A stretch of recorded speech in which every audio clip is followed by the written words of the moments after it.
Entonces vamos a empezar considerando sea, C lo vamos a llamar a, va a ser una clase, va a ser una colección no vacía de, por ejemplo, de clases de isomorfismo, ¿no? O sea, puede ser una colección no vacía o clases de isomorfismo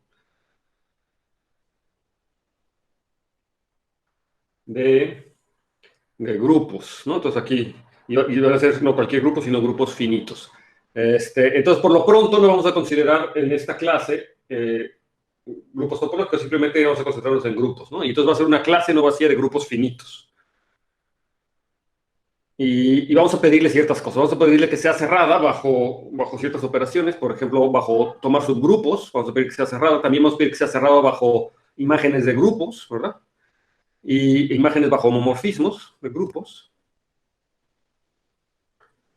Y también vamos a pedirle que productos finitos o productos de grupos, productos directos, pertenezcan a la clase, ¿sí? Aquí, importante recalcar esta cosa. Estamos viendo que productos de dos o más, ¿verdad? De una cantidad finita de grupos pueden estar ahí, porque como es una clase de grupos finitos, si yo me tomo un producto de una infinidad de grupos, pues ya de entrada no podría ser un grupo finito, no tendría por qué ser un grupo finito. ¿Ok? Entonces, se llaman productos finitos. En general, si una colección cumple con este tipo de características, o sea, que sea cerrado bajo subgrupos, bajo imágenes de homomorfismos, ¿verdad?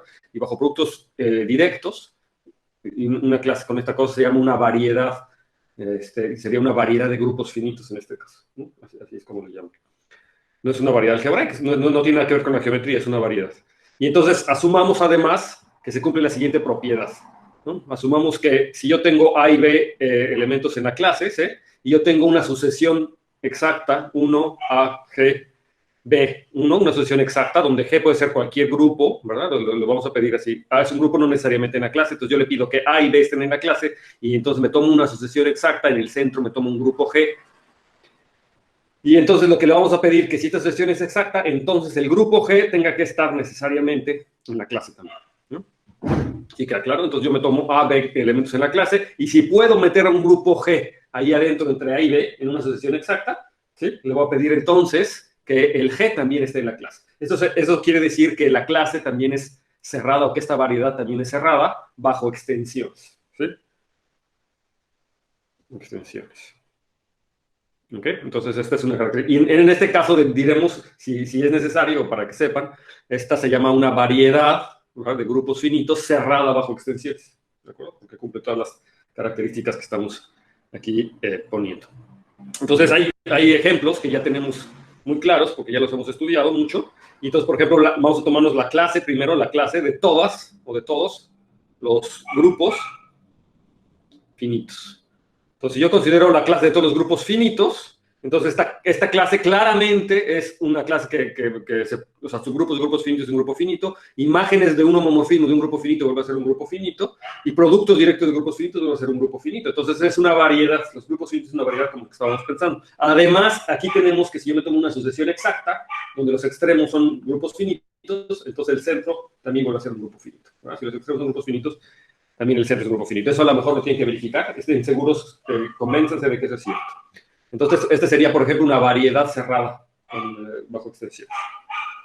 Entonces, otro ejemplo típico sería tomarme la colección de todos los grupos o los P grupos, ¿no? O sea, todos los grupos finitos de orden un número primo, donde P es un número primo que vamos a considerar fijo, ¿no? O sea, fijo el número primo y me tomo esta colección de todos los grupos finitos. Recuerden que aquí estamos en el caso siempre de grupos finitos, ¿no? Vamos a considerar grupos finitos, y los grupos finitos de orden una potencia de P. Una potencia de P, son los P grupos.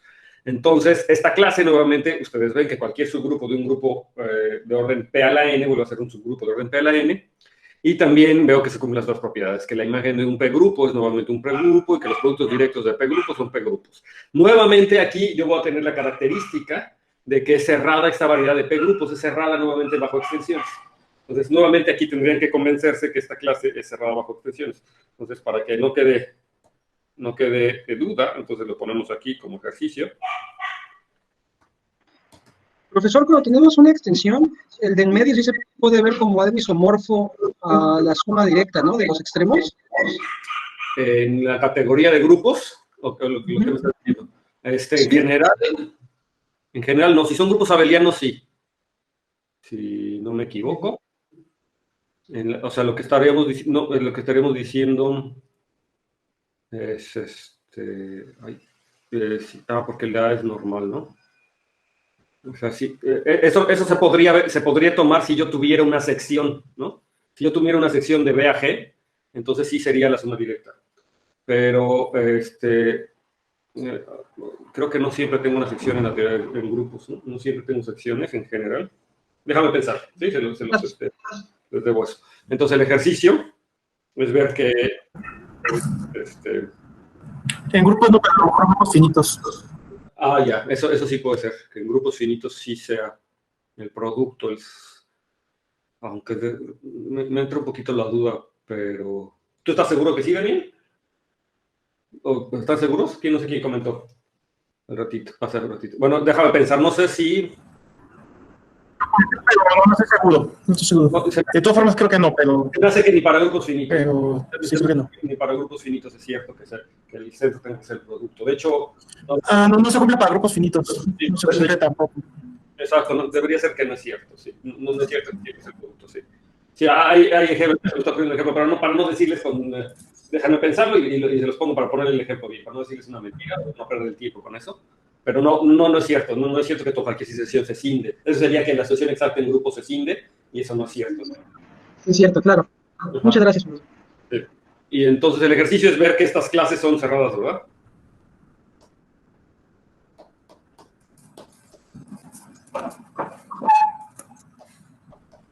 Son cerradas bajo extensiones. ¿Ok? Y tenemos otro ejemplo, también típico, que es tomarle la clase de todos los grupos, finitos, por supuesto, ¿verdad? Como siempre, pero ahora sean nilpotentes. ¿Ok? Entonces me tomo la clase de grupos que sean nilpotentes. Y en este caso, lo que vamos a tener que esta clase de grupos nilpotentes no es cerrada bajo extensiones.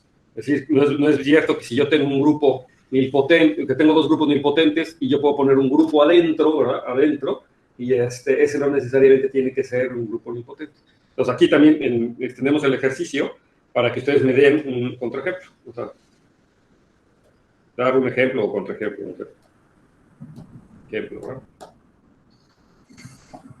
De una situación donde esto no sucede. Ok. Es cosa de verificar. Entonces, ahora vamos a considerar C a la colección de grupos indexados. O sea, creo que tengo el contraejemplo de la extensión. A ver. Espérame. ¿Lo quieren intentar los demás? O ya que nos dicen el ejemplo.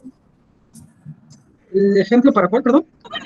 Yo digo que el ejemplo, y ya si encontramos otro, pues lo ponemos. Si no, pues tenemos una idea. Ok, bueno, para que sea una idea.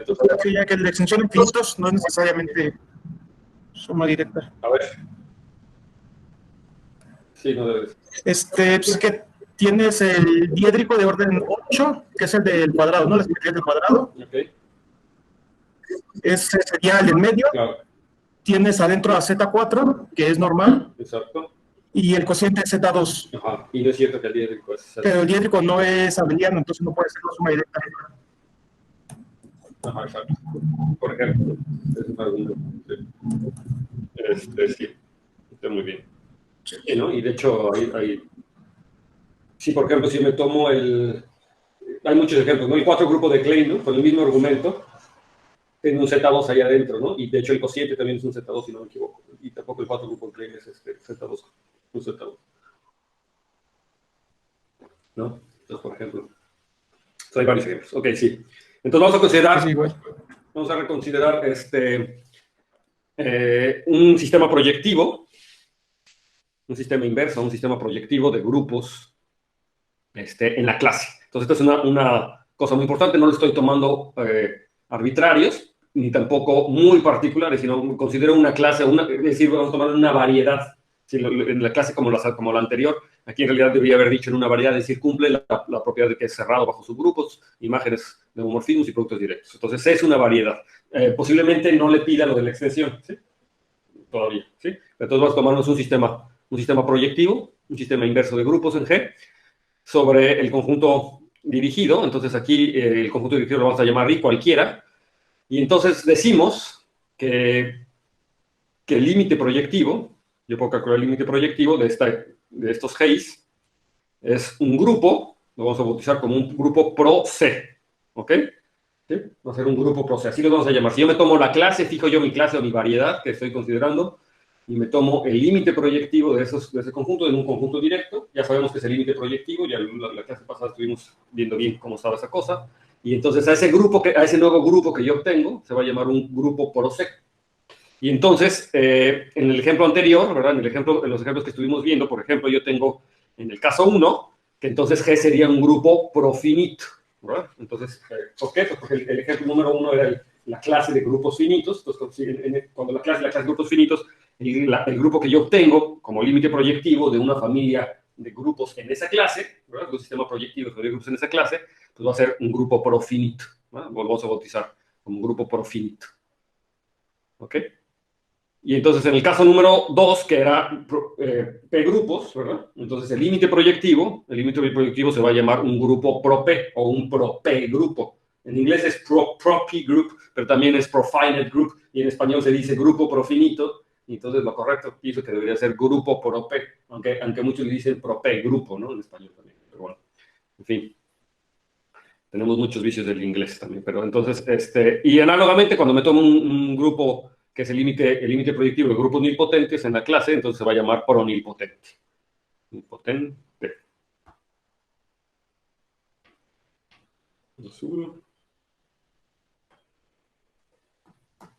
¿Ok? ¿Sí? ¿Está bien? Ok, entonces, bien. Vamos a lo que sigue. Entonces vamos a ver los ejemplos, que son los ejemplos que nos interesan a nosotros, y son los ejemplos en particular de grupos profinitos. De hecho, los otros son casos particulares, ¿no? Son ejemplos de grupos profinitos. Entonces, el primer ejemplo de grupos profinitos va a ser el grupo de Galois, como ya hemos visto, como hemos hecho énfasis, fue nuestro ejemplo número 1, el grupo de Galois n sobre k, o que habíamos tratado con Gn sobre k, que es el grupo de Galois de la extensión n sobre k, en donde n sobre k es una extensión de Galois, posiblemente arbitraria, ¿verdad? O sea, posiblemente de grado infinito, es una extensión de Galois, n sobre k. Y recuerden que extensiones de Galois son normales y separables, ¿no? No estamos en caso de característica arbitraria de campos, entonces tengo que pedir la separabilidad forzosamente. Recuerden que en caso de característica cero, ¿verdad? Todo campo característica cero, todo campo finito siempre es separable. Entonces, los ejemplos de campos que no son separables aparecen en característica positiva con campos infinitos. ¿Ok? Entonces, en este caso habíamos considerado la familia F de subcampos que están entre NK, de tal manera que el grado de la extensión de L sobre K sea finita y que L sobre K sea una extensión normal, ¿verdad? Entonces, yo considero esa familia de campos, y ahora mi clase que voy a considerar van a ser los grupos de Galois de L sobre K. ¿Sí? Entonces, estos son, L sobre K automáticamente es una extensión de Galois, ¿verdad? Porque justamente estoy pidiendo la normalidad. Y aquí vuelvo a repetir, porque es un error común que incluso a mí se me va de repente, es que la extensión n sobre L siempre es de Galois. La que es aquí no siempre de Galois es L sobre K, pero si yo le pido a L ser normal sobre K, entonces ya automáticamente es de Galois, eso es lo que hay que considerar siempre. Entonces, fíjense que estoy pidiendo los grupos GL sobre K. GL sobre K no es un subgrupo de G, ¿verdad? No es un subgrupo de G. De hecho, es un cociente, de acuerdo a lo que habíamos visto en las clases anteriores. Entonces, me tomo estos subgrupos con L en la familia F, ¿verdad? Entonces, esta va a ser mi clase, ¿sí? Entonces, fíjense que esta clase, los grupos que pertenecen a esta clase son grupos finitos en particular. Y entonces, el grupo de Galois, por lo que habíamos visto, empezamos justamente esta sección de grupos profinitos estudiando a detalle este grupo, y lo que vimos, que este grupo, el grupo de Galois de N sobre R, era ni más ni menos el límite proyectivo de GL sobre K, es decir, no lo vimos así porque no habíamos definido lo que era el grupo proyectivo, pero hicimos la construcción paso por paso, ¿verdad? Cuando demostramos que era house o totalmente disconexo o compacto. De hecho, si ustedes revisan esa demostración, justamente esa demostración lo que hace es ver que este grupo de Galois es un límite proyectivo de estos grupos, ¿sí?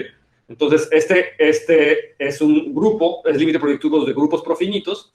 Entonces, claramente, entonces es un grupo profinito. Entonces, lo que estamos diciendo, o todo lo que hicimos al principio, lo podríamos haber parafraseado diciendo que G, el grupo de Galois de N sobre L con N una extensión de Galois arbitraria, es un grupo profinito. ¿sí? Además, dijimos más, ¿verdad? Es un grupo topológico. Hasta ahorita, como yo lo estoy viendo, casi no hemos visto nada de la topología, digamos. O sea, lo único que mencionamos es que si G de L sobre K era un grupo topológico, entonces también tenía sentido hablar del límite proyectivo de grupos topológicos y que podemos hacer todo esto de la topología de Krull y bla, bla, bla, ¿no? O sea, podemos hacer todo ese desarrollo. Pero entonces este grupo de Galois es el límite proyectivo, al menos por lo pronto es un grupo profinito. Y vamos a ver que los grupos profinitos están automáticamente dotados de una topología, de la topología, de hecho, la topología de Krull que habíamos visto, ¿no? Automáticamente. Entonces, ahora sea G un grupo y vamos a considerar a una familia en particular. Entonces vamos a considerar a la colección. N es una N garigoleada aquí, no es una N normal, es una N caligráfica. Al conjunto de subgrupos normales de G, de tal manera que el cociente esté en la clase. O sea, yo considero una clase, una variedad, si quiere, y entonces ahora considero, no todos los subgrupos normales, sino los subgrupos normales de tal manera que los cocientes están en la clase. En particular, ¿verdad? El cociente tendría que ser finito, si estoy en la clase, en cualquiera de las clases que les mencioné anteriormente, ¿verdad? Pero yo podría tomarme una clase arbitraria, una variedad arbitraria, y yo podría definir esta clase o esta familia N de subgrupos normales con esta propiedad. Entonces, ahora vamos a hacer de N un conjunto indexante también. Entonces, en particular, N lo tengo que hacer un poset. Entonces, hacemos de N un conjunto dirigido, de hecho, más que un poset, necesito un conjunto dirigido para calcular límites, ¿no? Entonces, ¿cómo hacemos un conjunto dirigido? Pues definiendo un orden. Entonces, definimos el orden. Vamos a decir que M es menor o igual que N. Lo voy a poner así porque en la categoría de grupos existe la notación, ¿verdad?, de orden que se utiliza para subgrupo. Entonces, para no entrar en confusión, lo denoto así como con una menor tipo alfa, ¿no? Una cosa así más rarita. Ese va a ser mi orden parcial. Entonces, yo voy a decir que N es menor o igual que N si N es un subgrupo de N, ¿no? Así es con la notación clásica. Entonces, aquí le pongo que es un subgrupo. ¿Sí? Entonces, fíjense cómo estoy cambiando de orden. ¿Sí? Entonces, si N es un subgrupo de M, entonces M es más chiquito que N. Entonces, en realidad, el más grande es el que es más chiquito en el orden. Estamos trabajando. Y entonces, hay que verificar, ¿verdad?, que con esta relación esto se convierte en un conjunto dirigido. ¿De acuerdo? ¿Sí? Eso es más o menos fácil. Hay que verificar que es un conjunto dirigido. Entonces, si yo me tomo dos elementos en esta clase, entonces ahora lo que tengo que definir es, digamos, el funtor, ¿verdad? El funtor, el diagrama. Entonces, recuerden que en este caso el diagrama, pues ya me tiene que decir quiénes son los objetos. Queda claro quiénes van a ser los objetos. Los objetos en el diagrama van a ser los cocientes de módulo n, y ahora tengo que definir quiénes son los morfismos, ¿verdad? Cuando yo tengo una inclusión en el conjunto de índices, o sea, en n, pues tendría que decir quién es el funtor aplicado a ese morfismo, o sea, quién es el diagrama. Entonces me salto toda esa parte formal, o sea, esto es equivalente a decir quién es el morfismo phi nm de G módulo n a G módulo m, queda claro quién es el funtor de todo.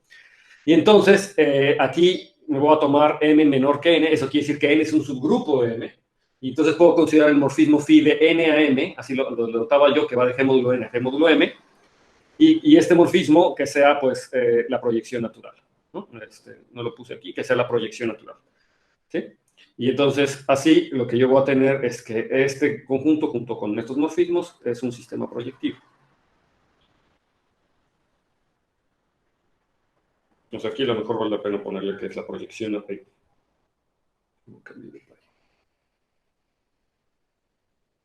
Y aquí es el homomorfismo proyección natural, ¿no? Es la proyección normal. Y toda esta cosa es un sistema proyectivo, ¿de acuerdo?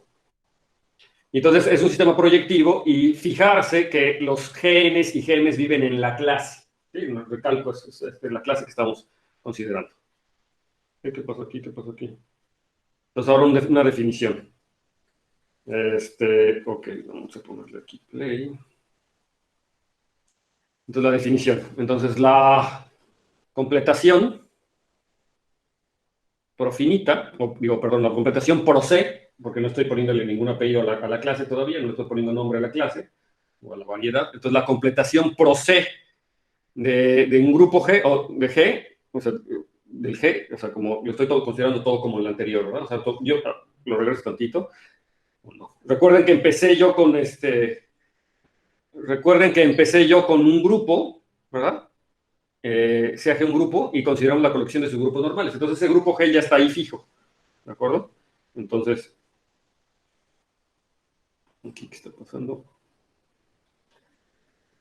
Entonces aquí la definición era que yo voy a considerar la completación de pro G del grupo pro C, y esa completación, que le llamamos la completación pro G de G, es el pro C grupo, y así se denota como una G, y luego pongo la clase abajo con un gorrito de completación, y es ni más ni menos que el límite proyectivo de los cocientes, ¿verdad? Donde mi conjunto indexante era la N que estaba. ¿Sí? Entonces la completación pro C, o pro la clase, sería ese límite proyectivo que ya existe, ¿de acuerdo? Y entonces, lo que tenemos es que ya tenemos varios ejemplos, ¿no? En las distintas clases que habíamos dicho. Por ejemplo, la completación profinita, pues va a ser la completación cuando mi clase sea los grupos finitos, ¿sí? Entonces, este es un caso muy importante, nosotros lo vamos a utilizar mucho, es el caso que tenemos que tener siempre en cuenta. La completación profinita de un grupo, que es, pues tómate la familia de los subgrupos normales, de tal manera que el cociente de esos grupos, con esos grupos normales, sea un grupo finito, ¿sí? Entonces, y me tomo el límite proyectivo, lo que obtengo, una vez que me tomo el límite proyectivo, sería la completación profinita, ¿de acuerdo? ¿Sí? ¿Queda claro? En esa clase. Análogamente, si ahora lo que me tomo es la clase es los grupos, los P grupos, entonces lo que voy a obtener va a ser la completación pro P, o nuevamente aquí dicen la completación pro P o la pro P completación, ¿no? Pero bueno, en inglés es pro P completion, nuevamente. Entonces, en español creo que la traducción correcta debe ser completación pro P, ¿ok? Y finalmente, pues tengo también la completación nilpotente, o pronilpotente, ¿no? El pro viene de profinito, ¿de acuerdo? Porque viene de proyectivo, perdón. El pro viene de proyectivo, porque estoy tomando un sistema proyectivo. Entonces, la completación profinita, pronilpotente o pro-P. ¿Ok? Y etcétera, ¿no? O sea, si yo puedo tener una cantidad cualquiera de clases, y entonces para cualquier clase podría hacer este tipo de observación. Y entonces, para las clases particulares que lo estamos viendo, tenemos notaciones especiales, ¿no? Para no estar repitiendo la clase C. Simplemente vamos a notar como G gorrito va a ser la completación profinita. G gorrito será la completación profinita de G. G subíndice P y P con gorrito va a denotar la completación pro P de un grupo. ¿Sí? Siempre un poco más. Y finalmente yo podría denotar como la completación impotente, también tendría se denota como un G0, ¿verdad? Algunas veces lo denotan así, como un G con un cerito, subíndice 0, esa indicaría la completación nilpotente, pero bueno, esa raramente nosotros la vamos a usar, entonces no la denoto. Y todavía dentro de estos casos hay ejemplos que son los ejemplos que son más importantes para nosotros, y de hecho que son ejemplos de la teoría de números que se utilizan mucho y que de por sí ya tienen su notación particular. Entonces tiene que ver con los ejemplos que habíamos visto en la clase pasada, entonces los ejemplos que ya vimos. Entonces Z gorrito, entonces fíjense cómo ahora ya Z gorrito ya tiene una interpretación más clara, ¿no? Incluso que la vez pasada que lo hicimos así, más artesanalmente. Z gorrito es la completación profinita de los enteros, ¿sí? Donde me estoy tomando toda la clase de subgrupos normales de los enteros de índice finito. Entonces aquí queda claro quiénes son los subgrupos normales de los enteros. Son los múltiplos, son los ideales, ¿verdad? Son los múltiplos de los enteros, ¿verdad?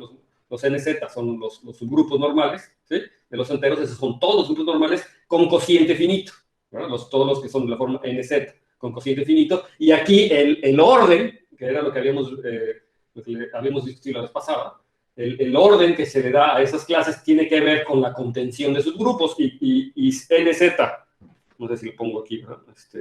Déjame ponerlo aquí rápidamente.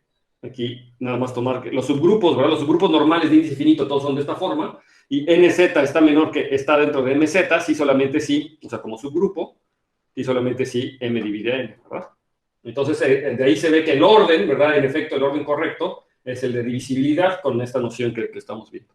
Entonces, aquí el límite proyectivo de estos grupos, que son la clase de todos los grupos finitos, de todos los subgrupos, perdón, con cociente finito, ¿sí? Que es la clase, ¿verdad? Porque yo quiero la completación profinita, pues se llaman la completación de los enteros, ¿verdad? La completación profinita de los enteros, ¿sí? Con esta relación de orden que tengo aquí. Aquí no sé si vale la pena, ¿no? No vale la pena. O sea, por ejemplo, yo tengo el morfismo de Z módulo 4Z a Z módulo 2Z, ¿verdad? Aquí el ejemplo concreto, si yo me tomo Z módulo 4Z, yo tengo el morfismo a Z módulo 2Z, que cumple con las características, y esta es la proyección, ¿verdad? Son surjecciones naturales, ¿sí? Es la proyección natural de Z módulo 4Z a Z módulo 2Z.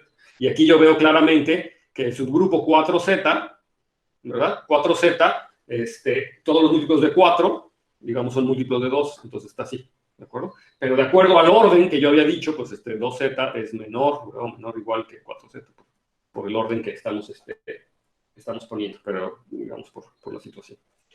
Ok, entonces el otro ejemplo que hay que considerar es los números p-ádicos. Y los números p-ádicos en realidad lo deberíamos de completar o llamar como ZP, gorrito, porque si ustedes lo piensan bien, ahora me tomo quiénes son los p-grupos, los p-subgrupos de los enteros, los p-subgrupos de los enteros de índice finito, pues son simplemente los Z módulo P a la NZ, ¿verdad? Con ese P, con un número P fijo, ¿sí? Que tiene índice finito. Entonces, en este caso yo tendría que, la completación proyectiva sería este objeto, ¿verdad? ¿Sí? ¿Sí se ve claro? Entonces, en este caso, la clase N, ¿verdad? La clase N, pues serían todos los subgrupos de índice P, digo, los grupos de orden, los P grupos, o sea, los de una potencia de P, serían los PNZ.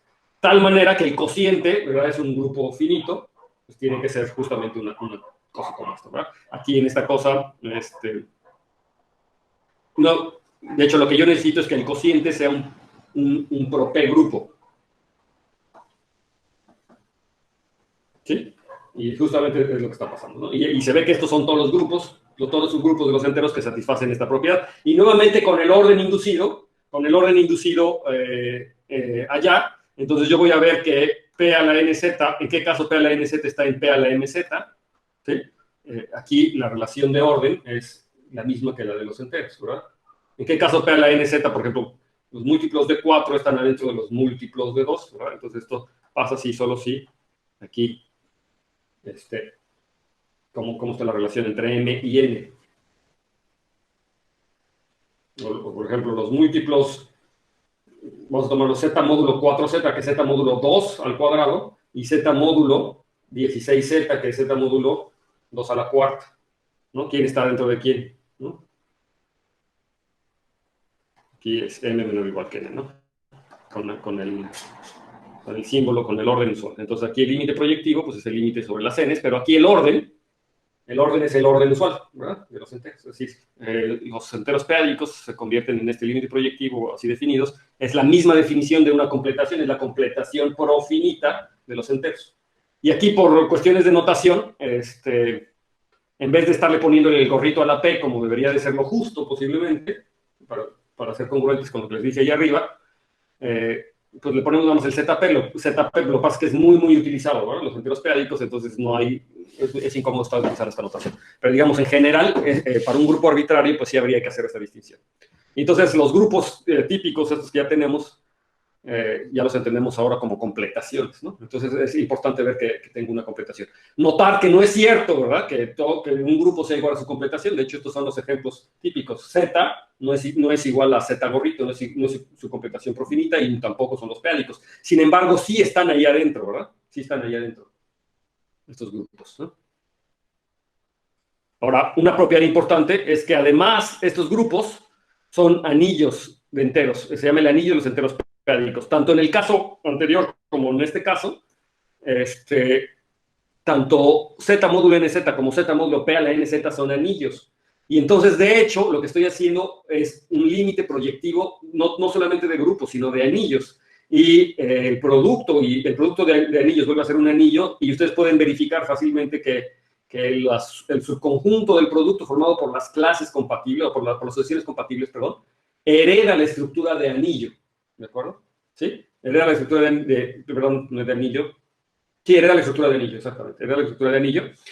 O sea, cerrado bajo la suma y bajo el producto. A lo mejor es un ejercicio interesante que podrían hacer. Ver que las asociaciones compatibles vuelven a adquirir una estructura de subanillo, y por lo tanto las completaciones son nuevamente unos anillos, ¿sí? Y de hecho, si yo le pusiera la topología, entonces serían unos anillos topológicos, es decir, las operaciones ahí serían continuas, las operaciones de anillo. Y entonces aquí también Ejercicio, ¿no? Entonces, ¿qué es el ejercicio? El ejercicio es ver que estos objetos son un anillo, ¿verdad? ¿Sí? Con las operaciones ahí estamos trabajando. O sea, Z módulo en Z. Habrá que decir aquí una cosa antes de este lema, no sé si el lema, a ver si más que el lema, vamos a ponerle una observación. Déjame ver una hoja. Una observación aquí importante es que vamos a tomarnos que si G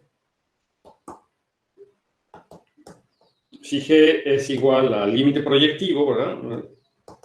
El límite proyectivo de estos Gs Is, ¿verdad? En la clase, o sea, es una completación o lo que sea, es un límite proyectivo.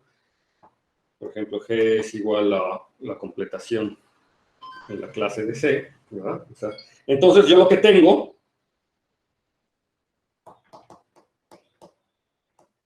tenemos el mapeo natural, ¿verdad? Que va de G a cada uno de estos Gs.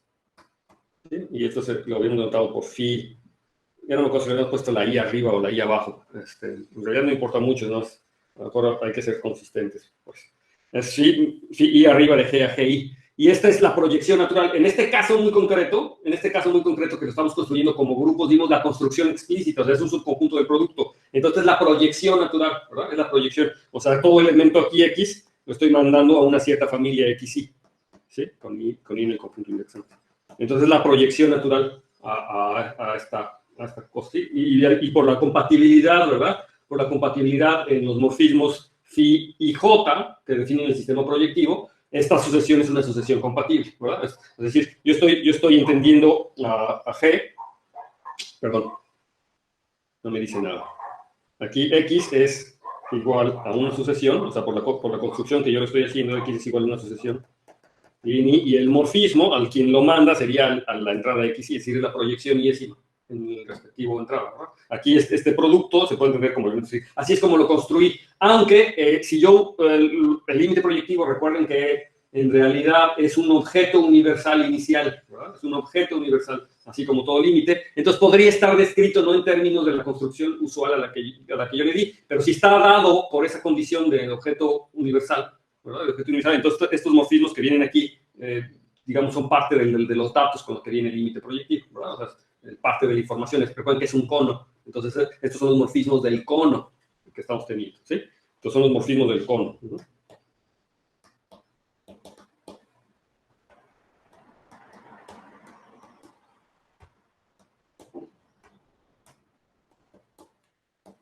¿Sí?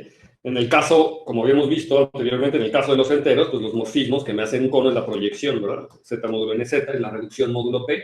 Y para el caso profinito, para el caso peádico, también es la reducción módulo P, ¿verdad? Son los dos morfismos respectivos que ya teníamos aquí. Ok. Ahora sí, vamos con el siguiente lema. Y dice así. Ok, lema. Entonces, sea G el límite proyectivo de ciertos grupos, con los grupos, un límite proyectivo, ¿no? Entonces, y vamos a considerar el sistema proyectivo, o sea, GI es un sistema proyectivo, el sistema inverso, el sistema proyectivo, y sea normal phi I de G a GI, la proyección, como hace rato, el homomorfismo canónico, el homomorfismo proyección que habíamos dicho anteriormente. Entonces, el conjunto vamos a considerar el siguiente conjunto, el conjunto de los SIs, de tal manera que SI es el kernel del phi I, ¿no? Me tomo toda esa clase, ¿verdad? Es el conjunto de todos los kernels, el conjunto de todos los kernels, y lo que afirmo es que este conjunto de los kernels es un sistema fundamental de vecindades abiertas, es una base de abiertos, digamos, del 1 al kernel. ¿De acuerdo? Entonces, fíjense que esto lo hicimos para los grupos de Galois, ¿verdad? Entonces yo le estoy diciendo aquí, en general, si yo me tomo estos elementos, un límite proyectivo, ¿verdad? Es un límite proyectivo de todos estos grupos finitos, aquí no dije que era un sistema inverso, no dije que los GIs eran grupos finitos. Aquí lo tengo que poner, porque estoy en el caso que me interesa. Entonces, GI finito.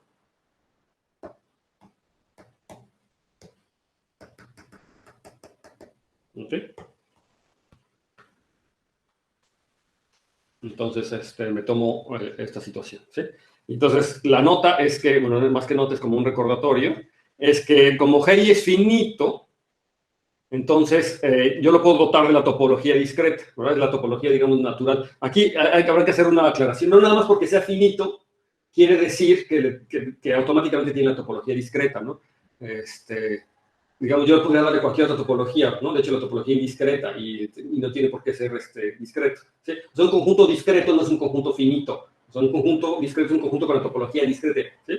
Entonces, y no por ser finito automáticamente tiene la topología discreta. Pero nosotros sí lo vamos a considerar, digamos, si es la topología un poco más natural. En realidad no sé si sea la más natural, pero al menos es la que nosotros usamos, ¿no? La topología que le vamos a asociar a GI es la topología discreta, y entonces, es decir, estamos dotando a GI con la topología discreta para poder repetir, digamos, la misma construcción que hicimos la vez pasada, ¿verdad? Si yo tengo la topología discreta, entonces yo puedo ahora, en particular, estos grupos son compactos, ¿verdad? Y entonces estaría tomándome el límite de grupos compactos, ¿verdad? Y entonces, por todo lo que habíamos hecho... ¿Perdón? Una pregunta, se supone que entonces si es topología discreta, ya, el lema falla si le dotamos de otro tipo de topología. Lema, esa es una pregunta interesante.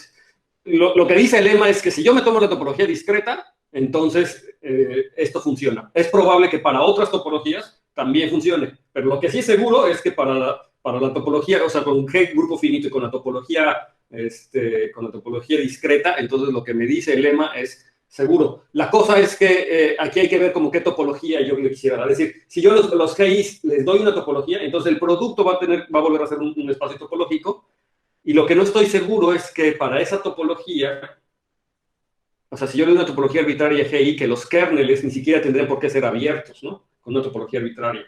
Entonces, no, o sea, en general no tiene por qué ser cierto, ¿no? ¿Sí? O sea, no es ver, si yo doto a los GIs con una topología cualquiera, digamos que los haga incluso grupos topológicos,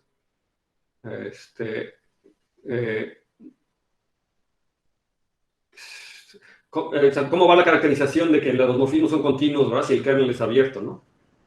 Entonces... Me suena que sí son así porque justamente las proyecciones van a ser abiertas. Sí, exacto. En el caso, si yo quiero que las proyecciones sean continuas, pues entonces ahí sí... lo que pasa es que, a ver... Tienen que ser discretos y mes. Si no, sí. O sea, lo que yo estoy pensando es que si yo doto con una topología arbitraria a los GIs, o sea, si es una topología arbitraria, entonces las proyecciones ni siquiera tendrían por qué ser continuas. Bueno, y hago el producto topológico de esos espacios, entonces ahí las proyecciones iban a ser continuas, ¿verdad? Porque, o sea, si lo hago categóricamente, entonces las proyecciones sí son continuas.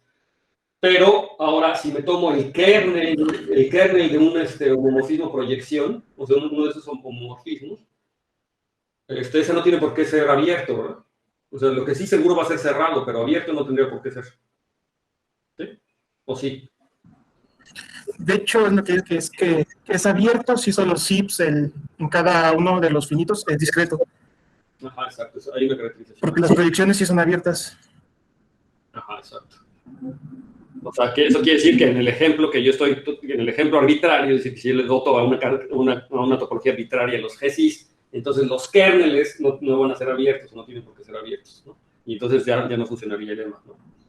Ok, entonces, okay, lo que estamos diciendo es que aquí lo vamos a considerar con topología discreta. Entonces es una condición necesaria, ¿no? Exactamente, sí. Creo que sí, te oí bien. Sí. Ok, ok, entonces, ¿cómo va la demostración de esto? Entonces, de hecho, la demostración pues, es muy parecida a lo que hicimos con grupos. De hecho, me temo que es básicamente copiar lo que... es traducir lo que habíamos hecho con grupos de Galois básicamente a este caso, porque si lo piensan bien, en la demostración que hicimos con los grupos de Galois, realmente no utilizamos nunca, ¿verdad? Que eran grupos de Galois. O sea, realmente lo que utilizamos es que eran grupos finitos con la topología discreta, y no me acuerdo si en el que formamos un sistema proyectivo, ¿no? Eso fue realmente lo que hicimos. Nunca utilizamos realmente que fuera grupos de Galois concretamente. Entonces, de hecho, la demostración es básicamente la misma. Entonces, a ver, les voy a dejar que le intenten ustedes para no repetir, ¿no? Ejercicio. En caso de que no sea igualita, pues a lo mejor vale la pena que la escribamos, pero si ustedes la hacen, pues ya va a quedar escrita. Inténtenla, ¿no? Yo digo que si ustedes tratan de seguir lo que habíamos hecho para grupos de Galois, debe salir, porque es más o menos la misma situación. Saber que es una base, que los kernels son una base. Entonces hay un teorema que me caracteriza a los propios grupos, justamente, que es el teorema que me caracteriza a los grupos profinitos, y ya lo he enunciado también. Y es aquí le vamos a poner caracterización.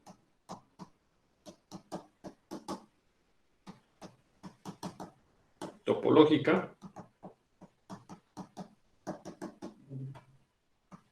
de procegrupos.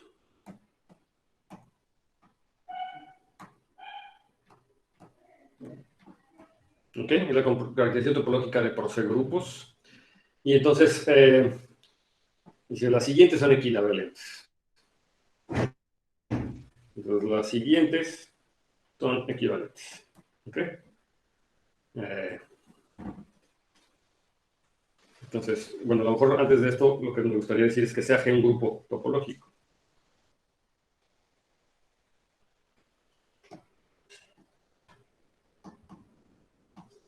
Entonces, G un grupo topológico, y entonces ahora sí, las siguientes son equivalentes. Entonces, aquí con esto, así denoto yo, las siguientes son equivalentes, ¿no? Las siguientes son equivalentes, una abreviación. Entonces, ¿cuáles son las siguientes? Entonces, A. G es por G grupo. Es pro G grupo. Luego, B. G es compacto.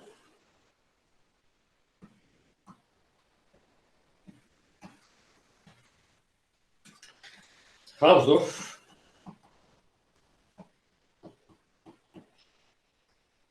Totalmente desconexo.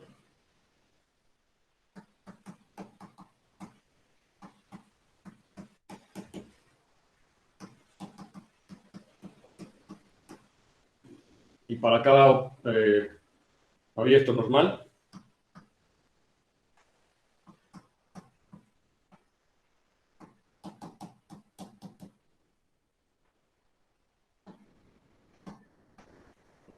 para cada subgrupo abierto normal, y para cada subgrupo. Y para cada subgrupo abierto normal, VG,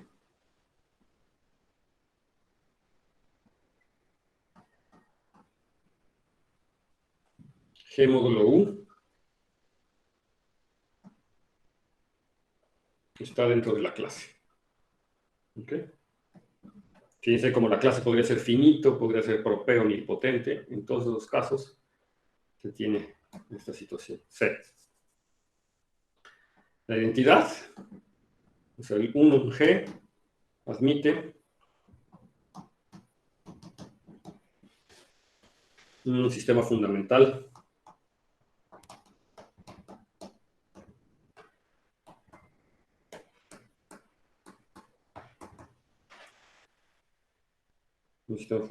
de vecindades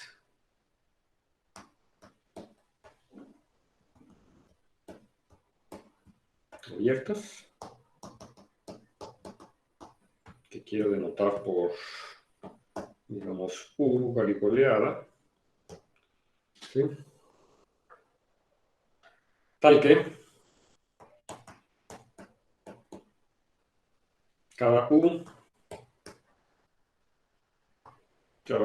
en esta clase, ¿verdad? Tal que cada U en esta clase, o en esta clase, es un subgrupo normal de G.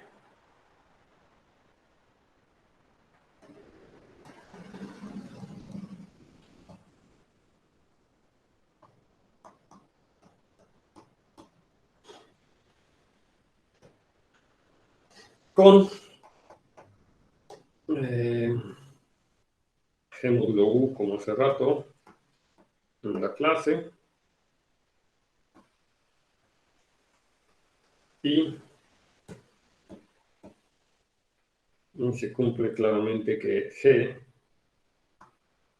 es igual al límite proyectivo de los G módulos US con este U en la clase, en la U grigoriana. ¿Ok? Entonces, esto no lo vamos a demostrar, pero es un teorema clásico, es la caracterización de estos P-grupos. En el libro de River de grupos profinitos, ahí lo pueden verificar, ¿no? Se los compartí, ¿verdad? ¿Les compartí el libro de River de grupos profinitos? Creo que no. Lo que les compartí fue la referencia y les dije que lo pueden bajar de la biblioteca de la UNAM o donde sea. O sea, ese libro está en el Springer Link. Se llama Profinite Group de River. ¿Cómo se llama? River. Aquí lo voy a poner. Le voy a poner la referencia. Se llama... Es un libro muy bueno, por cierto, pero es el libro así súper choncho, ¿no? Rives. El libro se llama Profinite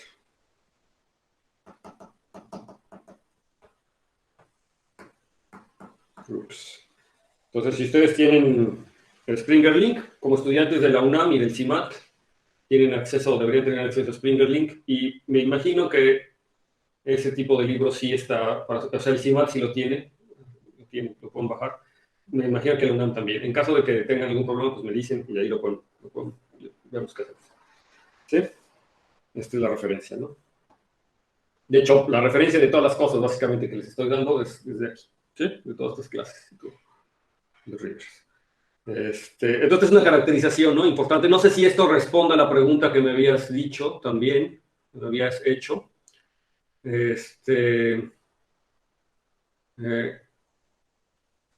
Bueno, o sea, la cosa es que esto es una caracterización, ¿verdad? Y entonces, aquí yo lo que sí necesito es que los subgrupos o los U's, ¿verdad?, tengan topología discreta también, siempre, ¿no? Esa sí es la característica. Y entonces ya vemos que si yo tengo un grupo profinito, eso quiere decir que un grupo pro C, no más que profinito, quiere decir que se va a poder expresar como el límite de ciertos subgrupos con las características que necesitamos, que nos describe aquí. Eso no quiere decir que a lo mejor mi grupo sí puede estar dado en otros términos, ¿no?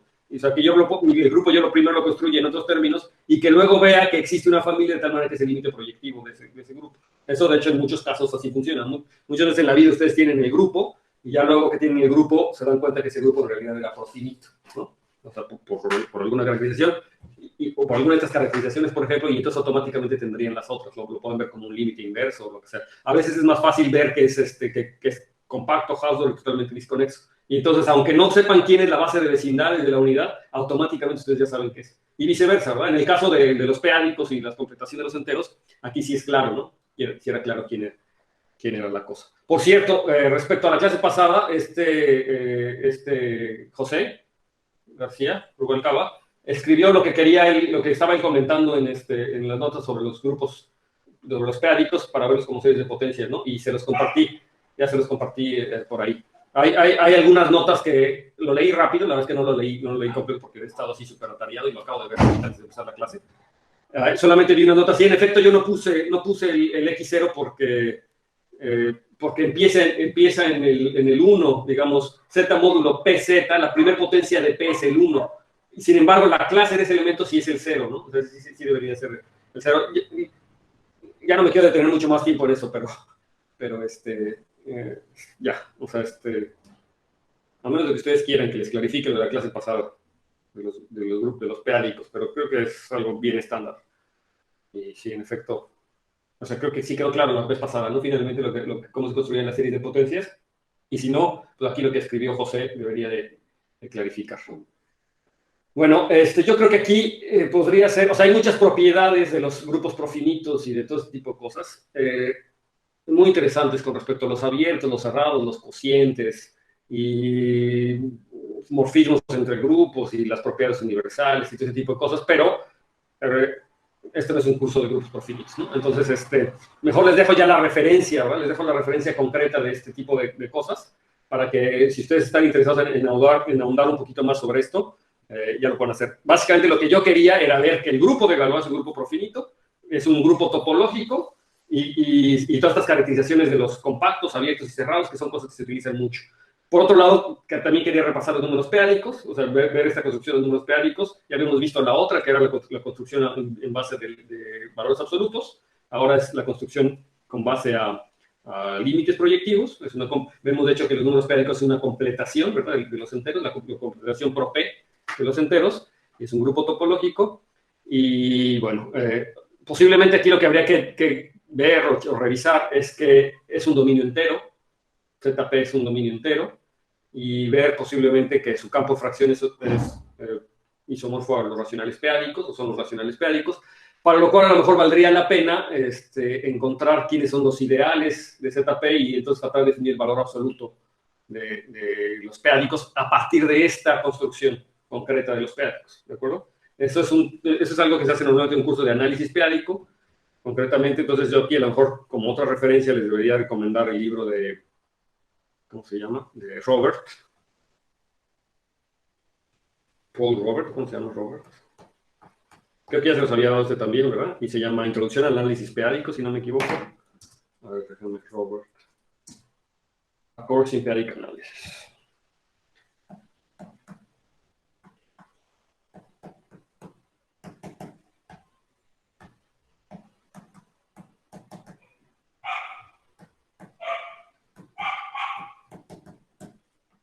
Y este libro está muy bien para estudiantes de maestría. Hay otro más básico, de Guevara, es todavía más facilito, pero yo creo que para estudiantes de maestría, y si quieren revisar cosas de números p-álicos, este es el libro correcto, y si quieren revisar cosas de análisis p-álico.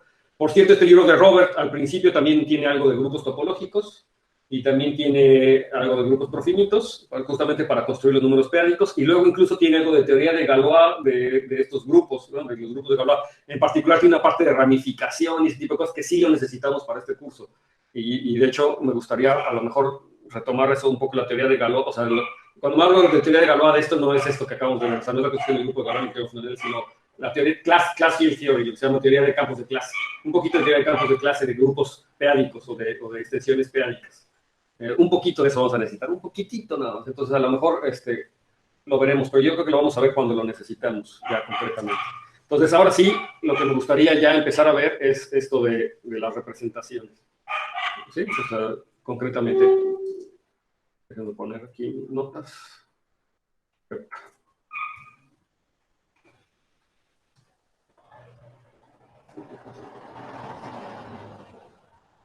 No, estas no son. Entonces yo ya tengo mis notas.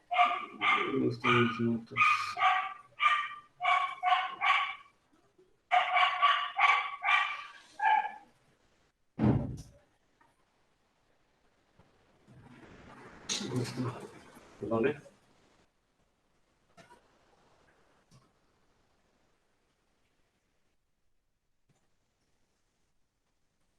no encuentro mis notas. Permítanme, la debería tener aquí abierta, si no la encuentro. ¿Dónde están aquí? ¿Dónde está? ¿Dónde está? Curso rectal, aquí está. ¿Dónde está? ¿Dónde está? ¿Dónde está? ¿Dónde está? ¿Dónde está? No, no es esto.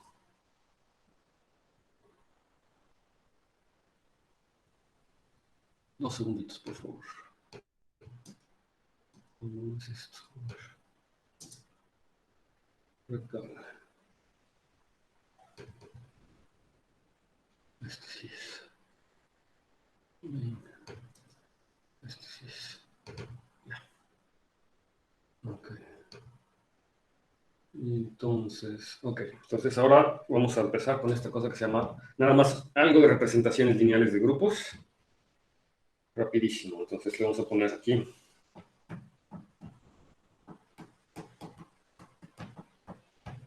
Representaciones lineales de grupos. Representaciones lineales continuas, ¿no? aquí automáticamente entonces ya se va a entender que pues, voy a estar trabajando con grupos topológicos porque tengo que tener cosas continuas. Y en particular debemos nosotros de pensar en los grupos de Galois, que es lo que nos interesa, y también posiblemente en los p-ádicos, ¿no? O sea, digo, lo voy a hacer un poquito en general, pero es lo que hay que tener en mente. Entonces, igual, sea K. Entonces, como K va a ser un campo, y este campo lo voy a considerar como los campos estos que tienen valores absolutos, es decir, un campo evaluado completo. Entonces, si yo check un campo evaluado completo, lo mejor es pensar en R los complejos, pero para no discriminar pues, los racionales p-ádicos. Recuerden que los racionales p-ádicos es la completación de los racionales, la completación, digamos, de Cauchy, ¿verdad? Ya tenemos varios tipos de completaciones, ¿no? Tengo como la completación que les acabo de definir en grupos como un límite proyectivo, y por otro lado tengo la completación de las sucesiones de Cauchy. Y lo curioso es que coinciden, o sea, en ZP, en ZP es la completación, digamos, en términos de sucesiones de Cauchy de los enteros, pero también se puede ver como la completación en el sentido del grupo profinito, como lo acabamos de hacer, y yo puedo darle un valor absoluto y todo, y resulta que las sucesiones de Cauchy coinciden, digamos, o hay un paralelismo, hay un isomorfismo que coincide con todo este tipo de cosas, ¿no? O sea, con la parte analítica, ¿sí? O sea, yo puedo hacer todo esto algebraicamente, ¿no? Lo mismo que hemos hecho para Coupe, coincide. Igual son referencia al Robert, para que lo vayan viendo si les interesa. Entonces vamos a considerar acá el campo que son los racionales, los complejos o los racionales p-ádicos, o en general, de hecho, podría tomarme cualquier campo topológico metrizable, ¿verdad? O evaluado, por ejemplo, ¿sí? Pero bueno, para fijar ideas, a mí me interesa para Coupe, y de hecho, concretamente, a lo mejor aquí vale la pena decir una extensión finita de Coupe o una extensión de Coupe en donde yo pueda extender el valor absoluto, es decir, lo voy a poner así, K sobre Coupe, por ejemplo, finita. Ese sería un ejemplo, otro ejemplo de uno de estos campos en donde yo podría tomar valores absolutos, que son campos topológicos, pero no nada más hay finitas, sino también podría tomarme una infinita, por ejemplo, la cerradura algebraica de Coupe, como ya hemos visto. Podría ser otro ejemplo, porque este campo también tiene una evaluación y tiene todo ese tipo de cosas. Y incluso podría tomarme la completación, entonces podría irme hasta CP. Recuerden que CP es la completación p-ádica de Coupe barra, o sea, la cerradura algebraica, ¿no? O sea, este es Coupe, la cerradura algebraica, y luego lo completo. ¿Okay? Yo podría considerar cualquiera de estos, y de hecho hay más, por ejemplo, podría tomar series de potencias y cosas así. Bueno, en fin, pero bueno, para fijar ideas, concretémonos en esto, ¿sí? ¿Y qué queremos hacer? Entonces, vamos a considerar sea B un K espacio vectorial.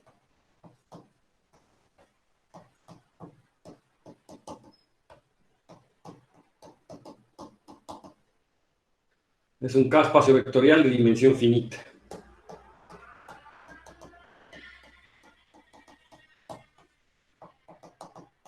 Y la dimensión la vamos a denotar por n, ¿no? Entonces vamos a decir la dimensión de B sobre K, pues que sea n. Lo vamos a fijar, digamos, esta n. ¿Ok? Y entonces, lo que podemos nosotros hacer es fijar una base. Entonces, sea, vamos a notar por B1, B2, a lo mejor voy a escribirlo con azul, B1, B2 hasta Bn, una base de B.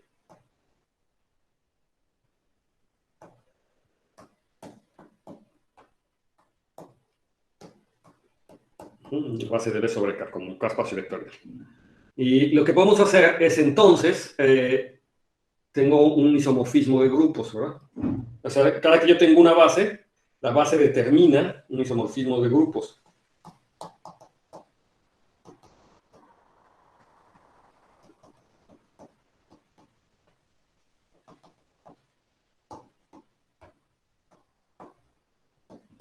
¿Y qué grupos son los que aquí aparecen involucrados? Pues el grupo de las transformaciones lineales de B, el grupo de todos los automorfismos de B, ¿sí? Como lineales, y este grupo es isomorfo al grupo general lineal, que se denota GL. Algunos le ponen la n abajo y otros lo ponen aquí arriba, no sé qué sea mejor, con coeficientes en K. Es decir, el grupo de todas las matrices, ¿verdad? O las matrices invertibles.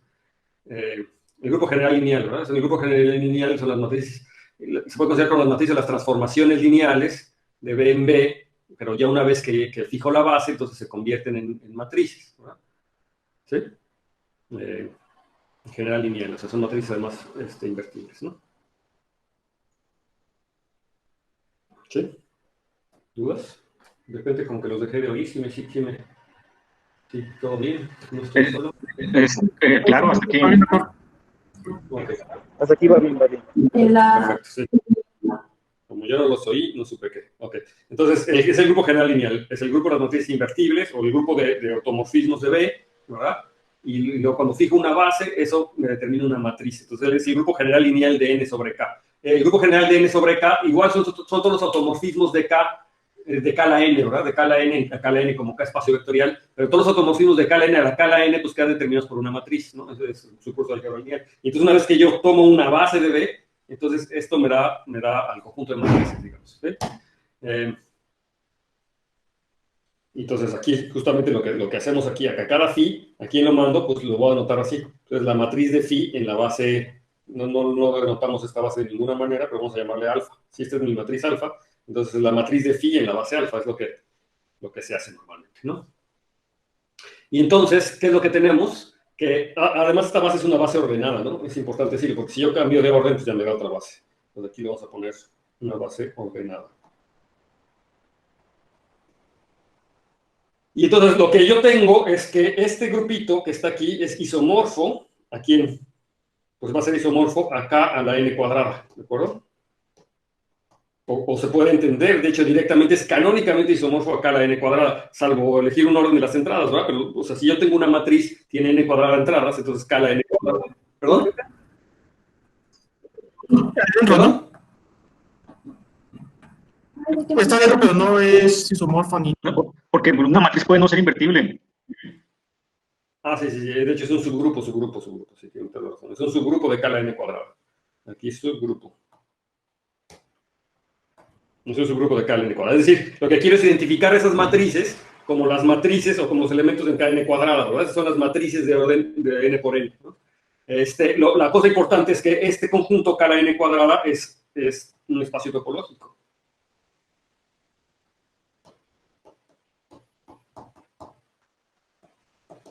Con la topología del producto, es decir, K tiene su topología, por eso era importante que K fuera un campo topológico o metrizable, pero tiene su topología. Entonces, K a la n, o K a la n cuadrada, sigue siendo un espacio topológico con la topología producto, y de hecho, si estoy con campos metrizables, de hecho, este tiene una métrica, ¿verdad? Tiene una métrica aquí en Kn cuadrada, es un espacio topológico y aquí a lo mejor métrico.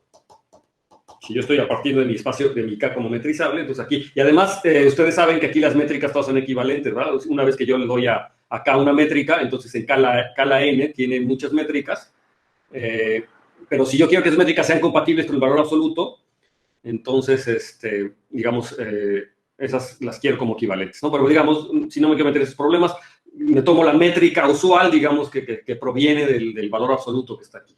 Hay varias, no voy a decir cuál es la usual. Podría tomarme como el máximo o la raíz cuadrada, todas esas métricas, que a fin de cuentas todas esas métricas me determinan la misma topología en K n cuadrado. Pero no importa cuál sea la que me tome, yo voy a tener que K la n cuadrada es un espacio topológico métrico y su valor absoluto, o la métrica es compatible con el valor absoluto de K. ¿De acuerdo? Es una norma, digamos, una norma sobre K. Proviene de una norma. ¿Qué más?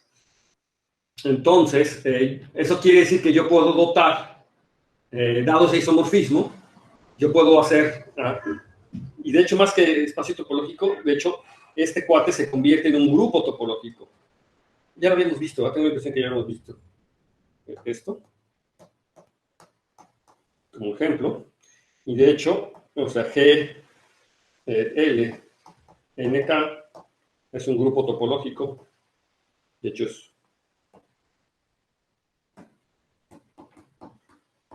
sí, eso lo habíamos visto al principio cuando habíamos visto grupos topológicos, que este grupo general lineal es un grupo topológico, y eso quiere decir que entonces yo puedo transportar la estructura de grupo topológico a GLN. ¿Sí? ¿Sí? ¿Sí? Entonces, ¿qué es lo que hacemos? Pues que dotamos a GLB de la topología, con la topología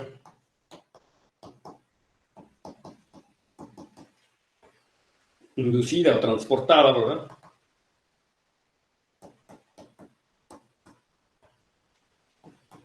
Transportada por pi. Es decir, como pi es un isomorfismo de grupos, entonces simplemente yo declaro un abierto en GLDB si es abierto en el otro lado, bajo la imagen de pi. Sí, solamente sí. Entonces, eso hace de GLDB un grupo topológico. No sé si eso lo demostramos o no. No me acuerdo. De hecho, es un GLNDK, o sea, el conjunto de matrices. Es fácil ver que GLNK es un grupo topológico, ¿verdad? Porque el producto de matrices es continuo. No es difícil ver que el producto de matrices es continuo. Y finalmente, ¿cómo le hace para ver que el producto de matrices es continuo? Bueno, la suma de matrices es continua porque es suma entrada por entrada. Y como la suma es continua en K, porque K es un grupo topológico, ¿sí? Entonces la suma de matrices es continua. Es continua porque es coordenada. Y para ver el producto, que el producto de matrices es continuo, pues se fijan que el producto simplemente está dado por productos y por sumas, ¿verdad? Es el producto punto de las columnas por renglones o renglones por columnas. Entonces, esa operación está formada por una suma de varias funciones continuas. Entonces, tiene que ser nuevamente continua, ¿de acuerdo? Entonces, el producto de matriz es continuo y, por lo tanto, GLNK es un grupo topológico. Y como estoy transportando la estructura, ¿verdad?, vía pi, y pi es un isomorfismo de grupos, entonces resulta que GLB también es un grupo topológico con esa topología, ¿sí? Entonces dotamos a pi con esta topología y entonces GLB es un grupo topológico en esta estructura.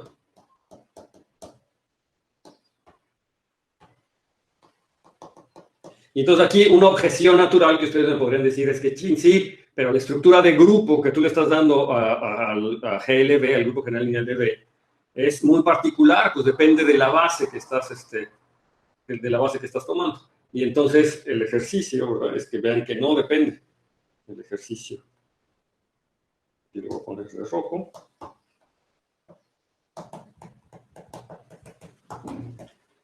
Y tampoco es difícil ver que el ejercicio, este ejercicio de que no depende de la topología, porque ustedes saben que cualesquiera dos matrices, o sea, si yo escojo otra base, entonces las matrices asociadas a las distintas bases son conjugadas. Y la conjugación por un automorfismo de estos, pues también es productos y sumas de funciones continuas, ¿no?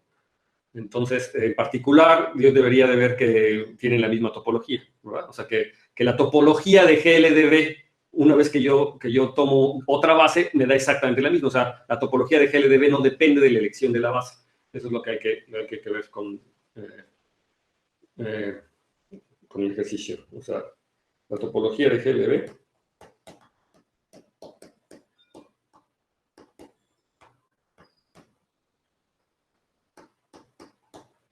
no depende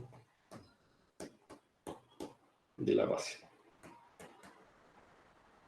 ¿Sí se entiende, no? O sea, para definir la topología en GLB, pues sí tuve que haber escogido una base, pero escogí una base. Si me tomo cualquier otra base, entonces, pues en principio podría obtener otra topología. Y justamente lo que le estoy pidiendo en este ejercicio es que no importaba cuál base tú escogieras, finalmente ibas a obtener la misma topología. ¿Sí queda claro?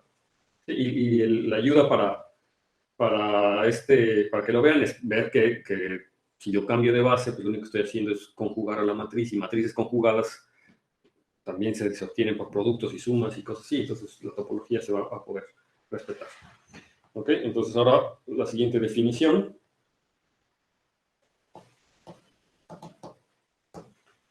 Se hace un grupo topológico.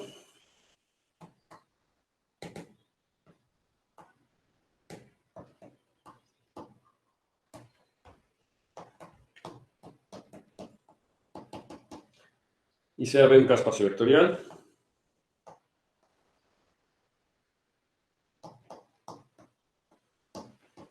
De dimensión finita.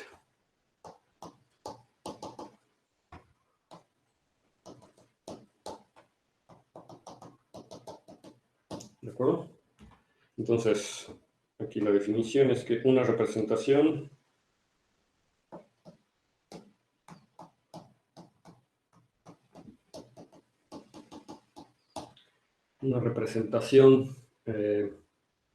continua de G es un homomorfismo. Una representación continua de G en B, importante decir que es en B, Ajá. Es un homomorfismo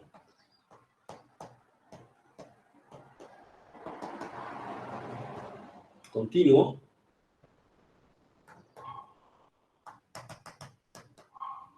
que vamos a denotar por pi, que va de G, del grupo G, a GL de B. ¿Okay? Es un homomorfismo continuo. Entonces, por eso necesitaba yo dotar a GL de una topología, ¿no? Y le acabo de dotar de una topología. Entonces, G es un grupo topológico, entonces tiene una topología. GL de B es un grupo topológico, una topología ya bien concreta, que no depende de la elección de la base, pero que nos conviene de repente pensar en esta base que estoy escogiendo. Y luego un homomorfismo de grupos entre G y GLB, o un homomorfismo continuo, es un homomorfismo de grupos topológicos, ¿verdad? Un homomorfismo continuo, ¿sí? Entre pi y GLB. Eso es lo que es una representación. Sí, entonces, fíjense, eso es lo que se llama, de hecho, una representación lineal. Es una representación lineal continua, porque estoy haciéndolo a través del grupo general lineal, ¿verdad? Fíjense que lo que estoy diciendo entonces es que G está actuando en B, ¿verdad? Actúa en B. No sé si aquí lo debería poner como una nota, posiblemente. Una nota. Es que G, entonces, actúa en B. O sea, ¿qué quiere decir eso? Pues que yo tengo, ¿verdad? O sea, lo que yo tengo es una acción. ¿Y cómo es esa acción, verdad? Pues es a través del homomorfismo pi, ¿verdad? O sea, que si yo tengo aquí G y yo tengo un B en B, ¿a quién lo mando? ¿Perdón? Perdón, a la derecha de la flecha creo que va V, ¿eh? Sí, perdón. Qué bueno que me dicen. Recuerden que yo soy medio disléxico, entonces sí, pienso una cosa y escribo otra. Entonces, G cruz B a B. Y entonces, ¿cómo actúa esto? Pues pi de G es una transformación lineal, ¿verdad? Y entonces este pi de G ya lo puedo evaluar en B. Y entonces ustedes pueden ver que esta es una acción. Y el hecho de que yo le haya pedido que sea, además, una acción continua. Entonces, en particular, esta es una acción, es una representación. Es lo que se llama B, es una representación lineal de G. Luego, simplemente vamos a llamar una representación continua. ¿Sí? ¿Sí? ¿De acuerdo? Entonces, eso es lo que es una representación del grupo G. Eso es homomorfismo. Pero nos conviene pensarlo de esta manera muchas veces, o sea, como la acción tal cual. O sea, G está actuando, pero ¿cómo actúa? Actúa de manera lineal. O sea, pi de G es una transformación lineal. ¿De acuerdo? Así nos va a convenir pensar en las acciones. Entonces, otro ejercicio aquí sería el siguiente. Si pi va de G a GL de B, es un homomorfismo de grupos.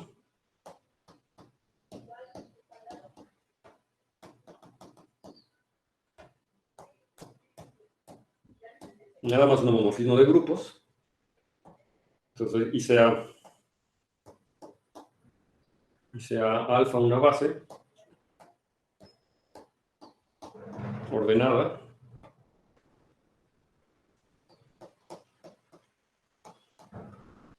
de B.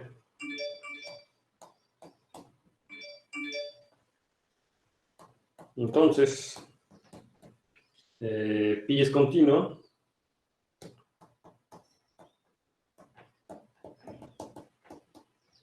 Sí, solamente sí. Pi es continua, sí, solamente sí, para todo G. En G. Y para todo G en G. Y para toda base, ¿verdad? O sea, esto en realidad no dependería de la base. Y para toda base alfa. La matriz de pi de G en esta base, ¿sí? Que se puede expresar, digamos, como varias funciones, ¿verdad? Si las entradas denoto por F y J, serían como entradas, pero esas entradas dependen de G, entonces serían como funciones, ¿verdad? Ya son los F y J son funciones, digamos, de G al campo. Entonces, los de F y J son funciones que van de G al campo, el campo base, y entonces lo que pedimos a estas cosas es que son continuas. Entonces, esta es una bonita manera de verificar cuando... Lo que pasa es que por la definición, ¿verdad? La definición de la topología, tanto en G como en GLDB, de repente verificar, por ejemplo, cuando un homomorfismo es continuo, es decir, si yo quisiera verificar cuando una representación de G es continua, una representación lineal de G es continua, pues tendría que meterme con problemas de la topología, ¿no? O sea, de ver que la imagen inversa de acuerdo a cómo está definida la topología, ¿no? Y este ejercicio me dice, bueno, no es tan difícil. Realmente lo que te tienes que fijar en las coordenadas, una vez que ya te escogiste una base, basta que lo hagas para una base. Y tú vas a ver que si lo haces para una base, entonces se vale para cualquiera por el mismo ejercicio anterior, ¿verdad? Que había dicho que la topología en GLB no depende de la base. Pero entonces, si una vez que yo tengo una base y yo quiero ver si el homomorfismo es continuo, basta ver que las matrices, las coordenadas de las matrices que son funciones en G, esas son continuas. ¿Sí? Y entonces, ay, chingues, la 1,8. Perdón. Entonces, eso sería el ejercicio para ver que no depende. Entonces, eso hace que sea realmente sencillo verificar, más o menos sencillo verificar que un homomorfismo sea continuo. Por lo tanto, va a ser más sencillo identificar las representaciones continuas de un grupo. Entonces, hay varios ejemplos de este tipo de cosas, y nosotros particularmente estaríamos interesados en las representaciones, pues, p-ádicas, es decir, vamos a tomarnos los grupos de Galois p-ádicos, pero digamos, esta es la base inicial, ¿no? Con toda generalidad. Bueno, ya aquí detenemos la clase porque, perdón, me pasé un poquito. ¿Alguna duda?